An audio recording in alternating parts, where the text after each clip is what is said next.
आप ये समझ सकते हो कि मेरी डिग्री का 60% जो काम है वो सारा ये मेरा यूट्यूब पर हो जाता है। टाइम अब आपके पास लिमिटेड है, तो इस टाइम को आप जितना अच्छी तरह यूज़ कर सकते हो ना, जितना फ़ायदे के लिए यूज़ कर सकते हो करो, क्योंकि बाद में भी एग्जाम्स आ जाएंगे, बैक एग्जाम्स की टेंशन, टेस्ट सेशन, बोर्ड चल रहे हैं, ठीक है।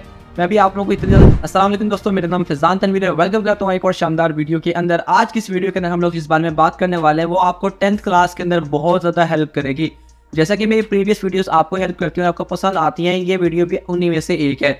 आज की वीडियो में मैं बात करने वाला हूँ कि 10th क्लास के स्टार्टिंग में बच्चे कौन से ब्लंडर्स ऐसे करते हैं जिसकी वजह से लास्ट में जाकर वो बहुत ज़्यादा सफ़र कर रहे होते हैं। आप में से जो बच्चे जिन्होंने 9th क्लास स्टार्टिंग से इतनी ज़्यादा अच्छी तरह नहीं की है, उनको ये पता होगा कि लास्ट में आकर उनके लिए कितनी ज़्यादा मुश्किल पैदा होना स्टार्ट हो जाती है। तो आज की इस वीडियो के अंदर मैं आपको बताऊंगा जो बच्चे आपसे पहले सीनियर्स वो मिस्टेक्स कर गए हैं स्टार्टिंग के अंदर 10th क्लास से, और क्योंकि 10th क्लास को वो इजी लेके थे तो बाद में 10th क्लास उनको इजी ले जाती है। तो आप लोगों ने वो गलतियां नहीं करनी है और स्टार्टिंग से आपने किस तरह की प्रिपरेशन करनी है कि आप लास्ट में जाकर बिल्कुल रिलैक्स रहो, आपकी सारी तैयारी हो और 98% तक हमारे गोल यहाँ पर होगा इंशाल्लाह, हमारे मार्क्स भी आ रहे होंगे। तो चलिए आज की इस वीडियो को स्टार्ट करते हैं।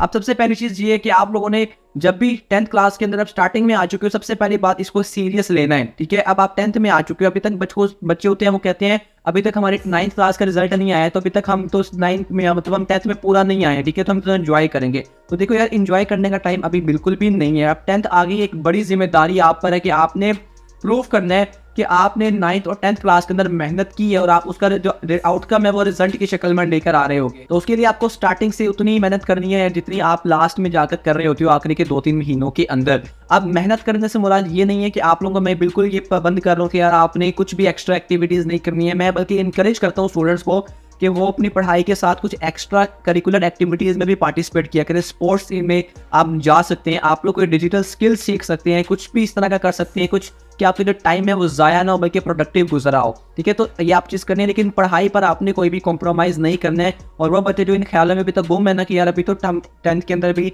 सही तरह आए नहीं है तो ये हमारा एंजॉय का टाइम है, तो वो अपने दिमाग से इस गलत फहमी को निकाल दो। क्योंकि अब अगर आप लोग मेहनत करोगे तो आपके पास टाइम ज़्यादा होगा उस बच्चे से जिसने अभी तक बुक्स को हाथ भी नहीं लगाया। तो आपने मेहनत जो है वो ज़्यादा करनी है। सेकेंड पॉइंट ये, जब आप 10th में आ गए हो, अभी आप स्कूल जा रहे हो, तो आप लोगों ने क्या करना है, जितने ज़्यादा नोट्स हो सके वो नोट्स बनाने, जितनी चीज़ें आपके हाथ से गुजरेंगी आपकी 10th के अंदर वो आपको उतना ज़्यादा हेल्प करेगी आपको अच्छे नंबर लेने के अंदर, क्योंकि आपकी प्रिपरेशन, आपकी मेमोराइजेशन, इन दोनों चीज़ें इससे बढ़ रही होंगी।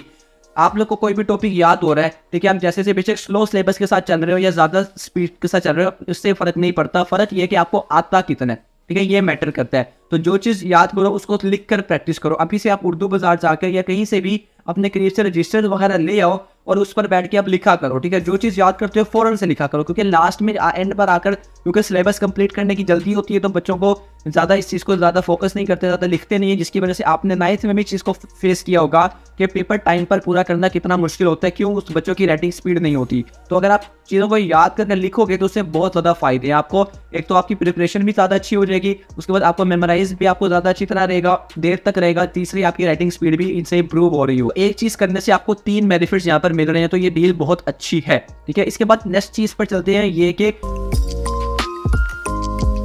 आप लोगों ने नोट्स के साथ, जिस तरह मैंने आपको बोला कि आपने टेस्ट वगैरह प्रिपेयर अच्छी तरह करने हैं, टेस्टों के साथ ये तो हमारा पढ़ाई वाला सेक्टर हो गया। आपने ये कोशिश करनी है, आपको कोई भी टॉपिक्स अगर समझ नहीं आते या आपको उस टॉपिक से रिलेटेड आप लोगों ने यूट्यूब पर वीडियोस लाजमी देखनी है। एनिमेटेड वीडियोस हो सकती हैं जो कि आपकी स्टडीज से, आपके टॉपिक से रिलेटेड, क्योंकि यार देखो बुक्स और के अंदर जो काफ़ी चीज़ें होती हैं लिमिटेड होती हैं, ठीक है, वहाँ पर इतनी नॉलेज आपको नहीं दी जाती। और हम 10th क्लास पढ़ रहे हैं तो हमारा माइंडसेट है वो थोड़ा ब्रॉड होना चाहिए, हमें ज़्यादा चीज़ों की इन्फॉर्मेशन होनी चाहिए। तो उसके लिए आप क्या कर सकते हो, आप जो भी टॉपिक पढ़ते हो आप उसकी जाकर यूट्यूब पर कोई भी एनिमेटेड वीडियो देख सकते हो जिसमें वो कॉन्सेप्ट ज़्यादा अच्छी तरह, ज़्यादा डिटेल नॉलेज के साथ बताया गया हो, ताकि आपकी नॉलेज भी यहाँ से फ्लरिश हो और आप बच्चों के सामने कॉन्फिडेंट हो सको, ठीक है। आपने इस चीज़ को माइंड में रखना है कि जब भी आपके पास नॉलेज ज़्यादा होती है तो उसकी डिमांड और उसकी जो वैल्यू होती है वो भी उतनी ज़्यादा होती है, ठीक है। तो आपके पास जितना ज़्यादा नॉलेज होगा वो चीज़ें आपके लिए अपॉर्चुनिटीज़ को पैदा करेगा इन फ्यूचर। तो आप जो भी काम कर रहे हो वो अभी के लिए सिर्फ महदूद नहीं है, वो आपके अपने फ्यूचर के लिए भी वो चीज़ इन्वेस्टमेंट इस तरह कर रहे होते हैं कि अभी हम इन्वेस्ट करते हैं, बाद में उसका रिटर्न मिलता है। तो इस तरह आप जो इस टाइम मेहनत कर रहे हो, अभी आप इन्वेस्ट कर रहे हो, अब उसका जो रिजल्ट है वो आपको बाद में दिख रहा होगा। ये चीज़ करने के बाद आप लोगों ने अगली चीज़ ये करनी है, जब हम यूट्यूब पर वीडियोस वगैरह देख रहे होंगे, ठीक है, तो आपने ये कोशिश करनी है कि आप अपने आप को डिस्ट्रैक्ट होने से बचाओ। अब डिस्ट्रैक्ट होना मोबाइल यूज़ करना नहीं होता, बल्कि मोबाइल किस तरह हम यूज़ कर पा रहे हैं वो होता है। क्या हम अपने टाइम को यूटिलाइज कर रहे हैं यूट्यूब पर रील्स देखने के अंदर, या शॉर्ट्स देखने के अंदर, इंस्टा पर रील्स देखने के अंदर, या हम उस टाइम को अपने नॉलेज सीकिंग के लिए या पर इस्तेमाल कर रहे हैं। आप जो भी टाइम को इस्तेमाल करो, ये मेक श्योर करो कि ये टाइम मेरा वेस्ट ना जाए, ठीक है। मैं कुछ ना कुछ इससे सीख रहा हूँ, वो 1%, 2%, 3% हो सकता है कि मुझे इससे नॉलेज मिल रही हो।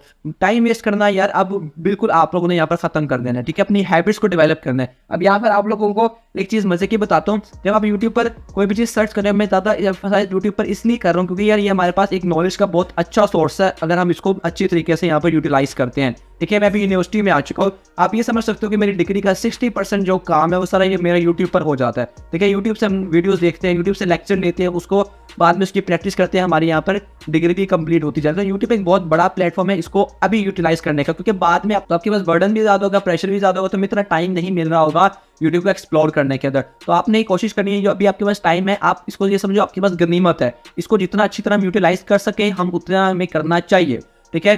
टाइम बस आप लोगों ने ज़ाया नहीं होने देना। उसके बाद मैं 5वीं चीज़ आपको ये रिकमेंड करूंगा कि आप लोगों ने इस टाइम के अंदर जितनी हो सके बुक्स पढ़नी है, ठीक है। बुक्स पढ़ने का यार बहुत ज़्यादा फायदे, जिस टाइम से मैं बुक्स पढ़ना स्टार्ट किया ना यार, बहुत मज़ा आ रहा है बुक्स पढ़ने के अंदर, और बहुत ज़्यादा जो नॉलेज है वो यहाँ पर मिल रहा है। मैं आपको एक चीज़ दिखाता हूँ, ठीक है, गिव मी अ सेकंड, मैं आपको कुछ बुक्स दिखाता हूँ जो कि मैं इस टाइम अभी तक खरीदी है और इसको मैंने पढ़ना शुरू किया, ठीक है। बहुत मज़ा आता है बुक्स पढ़ने के अंदर, आपको एक बंदे का जितना उसका पूरा एक्सपीरियंस होता है पूरे लाइफ का, वो आपको उसकी बुक की शक्ल में मिल रहा होता है। यहाँ पर आप मेरे पास यहाँ पे बुक देख रहे हो, ये बुक अभी मैं रिसेंटली पढ़ना स्टार्ट हुआ, ये बुक है मेरे पास, ये वाली बुक है, ठीक है। ये ना थोड़ी उर्दू में बुक्स, ठीक है, लेकिन इसके अलावा और भी बुक्स, ठीक है। ये वाली बुक अब आप देखो, डीप वर्क, ठीक है, बहुत ही मजे की बुक है, आपको पता चलता है कि यार मैंने अपने टाइम को कैसे मैनेज करना है। इसके अलावा मेरे पास प्रोक्रेस्टिनेशन, जो कि हम में से हर एक का मसला है कि यार हम काम को टालते रहते हैं, ठीक है, हम टाइम पर पूरा नहीं कर पाते या हम मुश्किल काम करने से घबराते हैं, ठीक है। तो उसके लिए ये वाली बुक बहुत ही ज़्यादा मुझे अच्छी लगी, ठीक है। इसके अलावा भी अब देखो, मेरा ये पर्सनल मानना है कि मैं एक दिन अपने पूरे कमरे में मेरी एक छोटी सी लाइब्रेरी होगी जिसके अंदर सारी सेल्फ ग्रोथ की और हमारे नॉलेज से रिलेटेड बुक्स यहाँ पर मौजूद होंगी। तो वो सब करने के लिए अब ये नहीं है कि सिर्फ मैंने बुक्स खरीदी और मैंने यहाँ पर रख दी, नहीं, इसको मैंने पढ़ना है, ठीक है। अभी मैं इसमें से काफ़ी चीज़ें पढ़ूँ, काफ़ी बुक्स मैंने इसमें से खत्म भी कर दी हुई हैं, ठीक है। ये हमारे पास एक और बुक है और ये मैंने आपको एक वीडियो में भी पहले दिखाई हुई है, ठीक है, बहुत ही अच्छी रॉबिन शर्मा की बुक है। तो अब ये वाली बुक्स दिखाने का मकसद मेरा ये है बेसिकली कि ये बताना चाह रहा हूँ कि यार इस टाइम को आप जितना यूटिलाइज हो सके अपने नॉलेज, अपना माइंडसेट बढ़ाने के लिए यूज़ करो, ठीक है। आप हालत मेरी देख लो पसीने से किस तरह हो चुकी है, लेकिन कोई मसला नहीं है, ठीक है। वीडियो बनाने के लिए पंखा वगैरह बंद करना पड़ता है ताकि ज़्यादा जो नॉइस आपको ज़्यादा डिस्टर्ब ना करे। तो ये जो बुक्स हैं, अब ये बुक्स जो है ना, समझो एक खजाना है, ठीक है। अभी आपको समझ नहीं आएगा इतना, ठीक है, लेकिन जब आप बुक्स पढ़ना स्टार्ट करोगे, आपको आप अपनी नॉलेज को बढ़ाना शुरू करोगे, आप अपनी लाइफ को चेंज करने का जब डिसीजन लेते हो, तब आपको पता चलता है यार इतनी ज़्यादा बड़ी वैल्यू है, ठीक है। कहा जाता है कि this is the last century of books, ठीक है, ये बुक्स की आखिरी सेंचुरी चल रही है, इसके बाद बुक्स हमारे पास यहाँ पे खत्म हो जाएंगी, ठीक है। तो उसको हम अपने बेहतरी के लिए, अपने पर्सनल डेवलपमेंट के लिए यूज़ करें। ये चीज़ें बताने का मकसद ये है मेरा, क्योंकि बाद में हमारे पास टाइम जो है वो इतना ज़्यादा नहीं होगा, ठीक है। मेरा यही बताने का मकसद है, टाइम अब आपके पास लिमिटेड है, तो इस टाइम को आप जितना अच्छी तरह यूज़ कर सकते हो ना, जितना फायदे के लिए यूज़ कर सकते हो करो, क्योंकि बाद में एग्जाम्स आ जाएंगे, बैक एग्जाम्स की टेंशन, टेस्ट सेशन, बोर्ड चल रहा है, ठीक है। मैं भी आप लोगों को इतनी ज़्यादा चीज़ें नहीं बता पाऊंगा क्योंकि हम बोर्ड से ज़्यादा ओरिएंटेड वीडियोज़ हमारे यहाँ पर आ रही होंगी, ठीक है। तो अपने आप को थोड़ा सा ब्रॉड करो, ठीक है, अपने आपके ऊपर काम करो, ठीक है, अपने आप ऊपर इन्वेस्टमेंट करो, ठीक है। तो उम्मीद करता हूँ कि आपको ये पॉइंट समझ आए होंगे और आपको पता चला होगा कि यार 10th क्लास जो है आपको जो टाइम मिला है वो बहुत ज़्यादा प्रीशियस टाइम है, हमने उसको अच्छी तरीके से यूटिलाइज करना है।